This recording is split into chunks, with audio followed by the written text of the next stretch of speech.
I'd like to welcome everyone back to the Hour That Stretches. Please give yourselves a big hand for coming out and helping in this cold, awful weather and keeping live spoken word alive in Portland. We got a real treat for you next.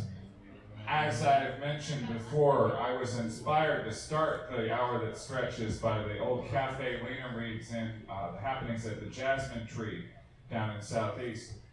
Both of those events had one thing in common that particularly struck me that I've tried to bring here, and that a lot of the spoken word incorporated music in some way. You had these industrial poets with names like Tone Generator and the Phantom Hillbilly that would come in with like all this electronic shit strapped to them and make these incredible like multi-layered sound pieces. And I've tried to bring a lot of that here in all different ways. We've had comedians, we've had radio drama, we've had rappers, we've had slam poets, like a blues guy who does sort of talking blues like Bob Dylan stuff that's poetry anyway. Anything that incorporates spoken word and music is strongly encouraged. Aaron LaRue is 1/3 of the band Jamais Jamais and also spins out locally as DJ Primitiva. We are very pleased to welcome her back. She's worked twice with me, well this will be twice now, and also with Wonderland Award-winning Bizarro author Garrett Cook, who will be rejoining us shortly. We have two pieces for you tonight that I've been performing quite a bit. The first one, I performed at BizarroCon this past November. It was published by Ross Lockhart through Word Horde Books in an anthology called Ross Lockhart's Tales of Jack the Ripper. It's pretty self-explanatory, except that it's a Portland Jack the Ripper story. He sprung this on me one night in an email. I'm like, what the fuck am I going to do? Harlan Ellison and Roger Zelazny already wrote all the good Jack the Ripper stories. What's left? But I had a customer where I worked who informed me that the original name for Old Town, before it was Japantown, before it was Skid Row, that area was called Whitechapel. Same as Jack the Ripper's stomping ground. I pretty much had the whole story right there. I took it down on the waterfront in the fog, and the rest was, as they say, history. This one was a real fun one. I thought it could use some music, and so did Aaron. Again, it's in Ross Lockhart's Tales of Jack the Ripper from Word Horde Books. It's called Where Have You Been All My Life? We just need a moment to prepare, and I'll be right up.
Where have you been all my life? The sailor awoke before dawn. Something was wrong, like he'd wound up on the wrong side of the city on a map no cabbie could read. His work had been interrupted. Here lay the winter of Nepenthe. Across the room, a single gas lamp burned low, sticking out of the wall above the battered chestnut vanity like a beckoning finger. Simple things, almost familiar. Gray walls, wood floor, a men's rooming house, Spartan, nearly bare with a piece of dirty white muslin draped across the dresser. Atop the muslin was a wash basin full of dirty, soapy water. Beside it, a shaving mug and a brush, and a little pearl-handled French razor and strop. This is how it begins, anew now, but always the same. He rubbed the long, twisting scar etched across his stubbly scalp, unsure where the thought was coming from. In the dark, in a one-night cheap hotel in Restless, or under a bridge, or even a cozy doorway in the middle of that great roaring dark, full of coal smoke and the clopping of hooves on cobblestones and the fog, the fog, the fog. But this darkness was different. The fog outside his open window smelled different, tasted different. The air was so much cleaner. He could smell shit and coal gas, but the breeze beneath that had a smell that made no sense to him whatsoever. Above the window, most of the smoke was gone from the puffy blue-white cumulus clouds. Even the sky made no sense. It was too blue as cobalt glass, bright as a hateful operating theater where there were always slop buckets of guts to cart to the incinerator, nurses with mob caps and round asses and skin as pale as cream, green girls all within who nonetheless scowled at him as though they knew. And the damn sniping doctors he could have been once, whose looks were far more imperious. Their every order barked at their little resurrection men with a mop, their whipped Quasimodo who nightly quaffed the same Nepenthe that got him there in the first place. It was the drink that did for you, Molly and Mom always said, but Mom was long in her grave from the bad heart she had, and Molly was... Oh, but his head was coming undone, or perhaps fusing back together in this refiner's fire that crawled along the scar from within, this healing itch where there'd been but a rift. A rip. In his sour milk, sweat-stained undershirt and the drawers to a set of long handles, all stinking of whiskey, he trembled out of bed and put his head out the window. Better, he rasped, breathing that clean breeze that tasted of little he knew. He was in a long block by the look, with many other windows like his above and below. There was snow in the air. He could smell opium sweet as perfume and chopped suey cooking someplace. I'm in Piccadilly, most like, he mumbled as the headache took his eyes and he rubbed them, backing away. God, how long's it been? Needs must, I suppose, but what kind of piss I've been out on to come back in such a state? But he knew everything he was mumbling was wrong. It was the fog that told him, the air, the sky, and the cold room. More than that, it was the other occupant of the bed. A woman. A woman. He shuddered. No woman had fouled his bed, not since memory permitted, but memory was slowly permitting now. Not since Molly went off ahead and tried to do for me all that time ago, the dirty bitch. His lower lip trembled. All that time ago when I was still me. Before my own blushing bride took my own razor to my... When I was sleeping, His hand dropped to the other scar, and the damage there. The incomplete damage, the unfinished damage that still half worked. She were mad, Molly were. I were never no whoremonger before, never done what she said, what she shrieked before I bent her wrist back and took back me own razor in the night. Said the skinny whore in his bed, turning over and wrapping herself in the whole lot of the bedclothes now that he was up. Blonde locks rustled on her bare tattooed shoulder blades. He saw a face tattooed on the right one that looked of heathen Indian design like a totem pole, and something that could have been a mermaid, an angel, or a demon in the dim light crawling down the slattern's arm. He could smell rut in the room, and it made him sick. Not opium, not absinthe, not morphine, nothing could have caused this thing to be. She's a woman, for one thing, no rent boy I'd take and use and send away. Could never make it with no woman now, even if I wanted to. Can't even make it with the rent boys half the time, like, but... The thought was gone. That window had frost on the outer sill, he remembered, and trembled back to shut it. I never knew Molly was expecting when I did for her like I done. Mad and maybe a month along, and what expecting mother ain't a little bit mad. What's done is done, but if I'm damned, then by God I'll have my day of judgment, I will, and... Crash. His eyes went white, and the headache took him hard again, right through the scar, right through the itch. His knees buckled and he almost fell, but made it close to the direction of the pillow on the right. At that, the whore in his bed stroked his scar, tenderly kissing his cheek, but planting him as firmly prone on his back as though she were a nurse and he a patient, and he made a noise. Shush, shush, sailor, she whispered in a marvelous, raspy voice like the rattle of half-crowns in a purse. Your wound must be exciting you again. You limeys just keep going till you drop, must be the English way. Sailor, he sat bolt upright.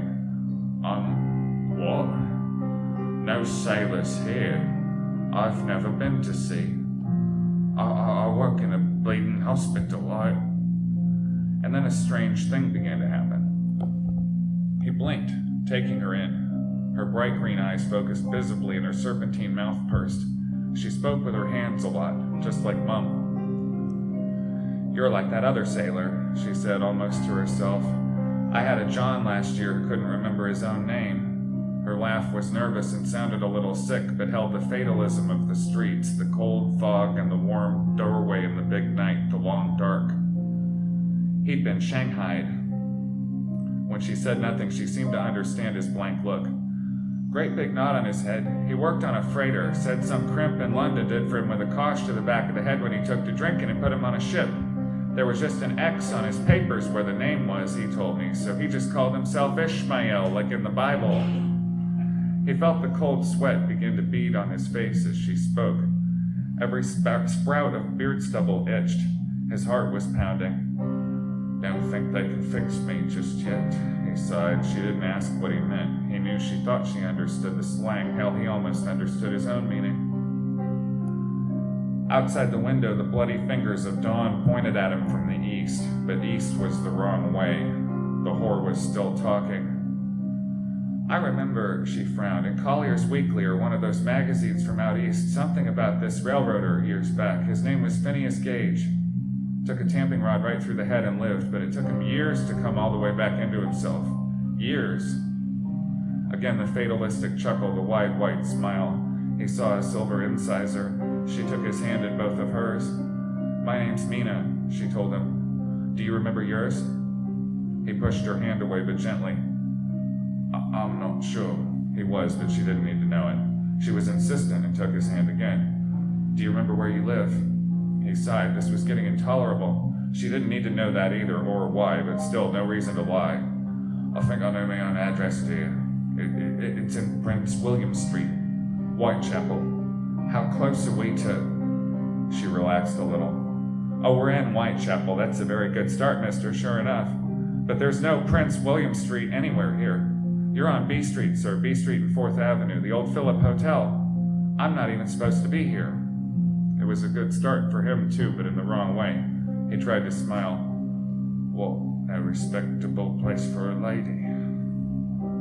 Now wasn't the time to betray the true thoughts that screamed through his head, begging him to be up and gone. There was important work to do and so much lost time. He could feel just how much lost time, but the time it wasn't quite now. "Ha," Mina smirked. "This is Skid Road. There's no lady anywhere in Portland, Oregon comes this far west of Washington Street, English. You're too kind. No, that day man on the front desk doesn't like me, hisses and spits like a cat and then gives me the bum's rush. I think he's a fairy." Portland, he thought. Oregon. America. Dear God. Dear God. "Oh, aye," he said out loud. "As you say, doing for a woman like that. Never a policeman nearby when you need one, is it?" Now he understood why his heart was pounding so hard, the cold, sour sweat springing anew, the strange breeze, the sky that wasn't gray soot, the streets so empty. "Can you tell us one more thing, love?" Mina twinkled. "Anything, English. Speak." He was insistent. "The year." This put her off a little, but only momentarily. Sakes alive, he really must be like that Phineas Gage. But her smile came back and grew a little warmer. 1892. Red lightning ate his eyes again. The itch in his head was all there was. 3 years, he thought. 3 years. So much lost time. So much work left to do. The window full of dawn before him was red too, and the light fell on a new field bright for reaping, reflected back double from the vanity mirror and the mother-of-pearl inlays on his straight razor. So much lost time. So much work left to do. "Clever you are," he managed to whisper. "I think how'd you put it? Coming back to myself already." His heart was in his throat. "I'll set this town alight." He loved his work. He wanted to start again. He could only wait a little longer. No time now. No time to squeal. The whore was lying flat now with the bedclothes off, waiting, blushing to the tips of her shell-pink ears. Mina smiled again as he got up to lock the door.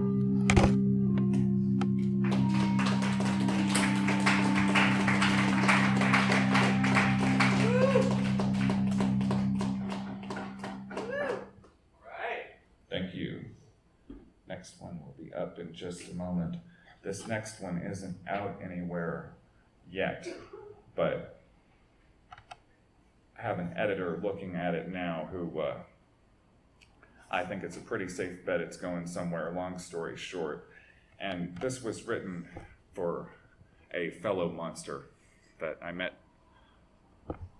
at my first science fiction convention when I was 19 years old. And he does not, well, sadly he has left us now, but he did not outwardly resemble a monster. He looked like a little old guy, a special effects artist named Ray Harryhausen.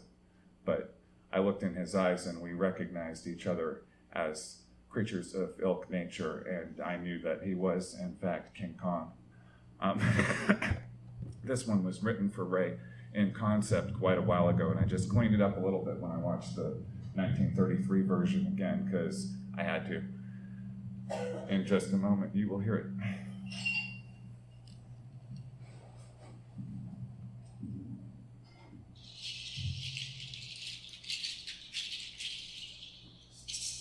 Those are goat toes, by the way. That's fucking metal.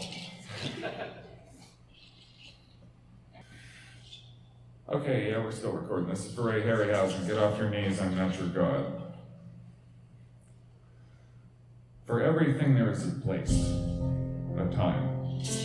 A time to swing in the branches and play and be glad, and a time to rend, to uproot that tree from the ground and make a club of it and test its swing. Time to smear my face and chest with the blood of my kills, to hide the shine of sweat and mask my stink from the larger predators, to sleep upside down in trees like the great fruit bats who come when it is warm and eat all the worst of the bugs. A time to go out and execute natural law, to do what must be done, to hunt, this is good, the way, mine. But there is peace too when the nights get long and late and this big island talks and talks and talks. Like Mama would talk, but in an older tongue I can still understand when it's just us awake, just me and this island. This island talks deep, deeper than the slow fingers of the tide that washes up baby turtles and driftwood and stranger things, deeper than the chatterings of the wriggling two-legged rats that washed up and nested on my beach some other time ago, even when they pound their hide drums and sing. Deeper than the cries of the lizards, the serpents, the winged and nighted things who sweep down at me sometimes like great troublesome mosquitoes which I must pause and snap in half. This island speaks, just as I speak, that clearly. The island and the forest speaks the wind and the trees right there for anyone to hear. In the tongues of the ancestors of my ancestors, they sing to me and teach me everything I need to be, everything that makes it make sense. When I listen and hear it, let my terror run off and get itself good and lost out there in that thick, dank fog. You are the last of us. Old Mama croaked in my ear time and again while she was here. Once, my dear baby boy, our temples were mighty, taller even than you could climb, all up and down the long, long coast that used to be there. A withered pointing claw gesturing somewhere out in the sea, way past the beach. The sea took most of our land, our birthright, in times before my mother's grandmother's time when doom came to us. Now only this island remains, and atop of the hill of the skull, our people's necropolis I knew as cradle and hunting ground since Mama took me off the teat. Mama, where did you go that last night, Mama? You were the last to go out in the woods. I was too young to understand. So young I tried to follow, to go and find you or any of the others when you all fled. I looked inland. I looked underground. I climbed everything. I dug everywhere. And then I cried and tore at my own flesh because I was still alone. Alone. None of it was like playing hide and seek when I was a youngling. None among them wanted to be found. I would always be hidden now and always seek. That puzzle is too much for me and I gave up on it long ago. I remain in the temple, only I, just me, as votary, as acolyte, as keeper, as calm. I remain as this island does. I squint and peer down the foggy stone canyons into the jungle that grows thicker each season over once our streets, our marketplace, our homes, our home. The jungle eats more of our home. Every warm season hides more of it, makes more fog that flows up from the lowlands into the hills and caves and makes more room for all manner of new monsters to bite. They can try. Mother told me many old words of what they used to mean. Little Kong, your name in the old tongue means priest, guardian. You are guardian of these lands where we live. Where we live is on a big rock in the sea, a big piece of ground sticking out of the water.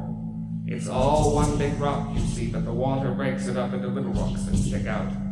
The biggest rock of all is the whole ball of it, so big that it contains even the water. I looked out enough at the stars outside the mouth of our cave. Mama saw that I comprehended. Yes, my boy, yes, that is the way of it. There are bigger pieces further out from us. We used to be able to walk to them. Perhaps one day you can make a raft. Mama, what's the name for where we live? A deep breath, and she very nearly sang the word. It is called Gahanatoa, after him who spared it from the sea. Who was he, Mama? Who was Gahanatoa? What did he do?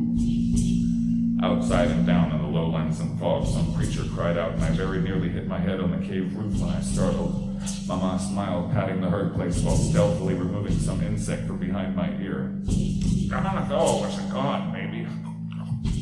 A true Kong. He bested his father, Cthulhu Ilimoku, in a fair fight, when Cthulhu Ilimoku wanted to destroy everything that was alive. I remember leaning forward, chin on my fist, listening. I remember the knuckles of that fist being white.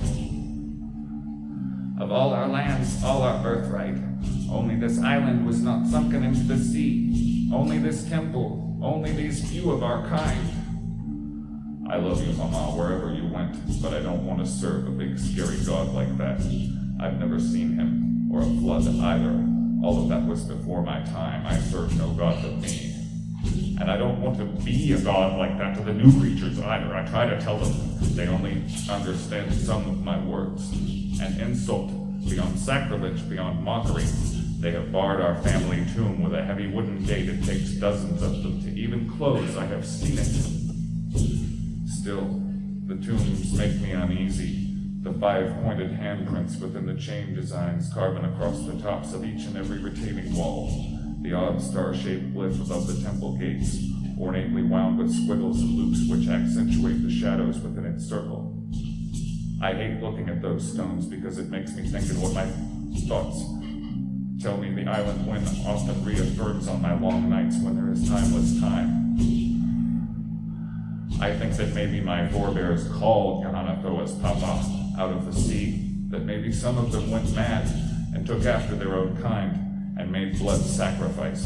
And I think that maybe, in so doing, they made Cthulhu Ilimoku madder. But they're not here now. No monsters up in my cave. No gods. Nothing that bites. Just me. When the darkness gets too quiet, I pray to the wind. The wind answers from the canopy, where the huge purple butterflies sip at those same flowers I like, the ones which grow at my eye level. The flowers are sweet to eat, and they make me blissfully sleepy. In their sleep, I dream lambs raised from the edge of some other sea, awash in vast bright skeins of light and a hum no wind could make. That pretty country could only be Gahanatoa, restored somewhere else, shining on a hill. If there were more like me, we could beat the jungle back and the infestation that washed up on our shores to dig up and inhabit our tombs and defecate in our nest. But in those dreams I see temples taller than I could imagine, glass ones, the tallest one. I begin to climb and climb. The air is rare in those dreams and heady, so far from home, not home air, From everywhere comes that hum, that vibrating soundless hum for which I long and long, a strange song. There are clouds, but not like clouds here. I am high, high, far away at eye level. Strange pterodactyls with single burning red eyes dip and flutter and make sounds. I have almost achieved something. I almost. No dream ever stays as long as it should. But those dreams are all I have since Mama left. They teach me the most. In them I see everything for the first time again like a child. In them there is sense, power, triumph, meaning. In them I am truly for the first time a god. Because in them I find beauty.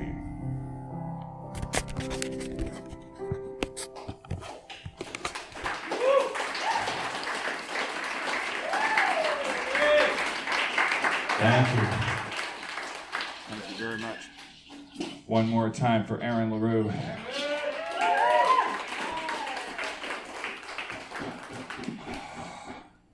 Audiobook.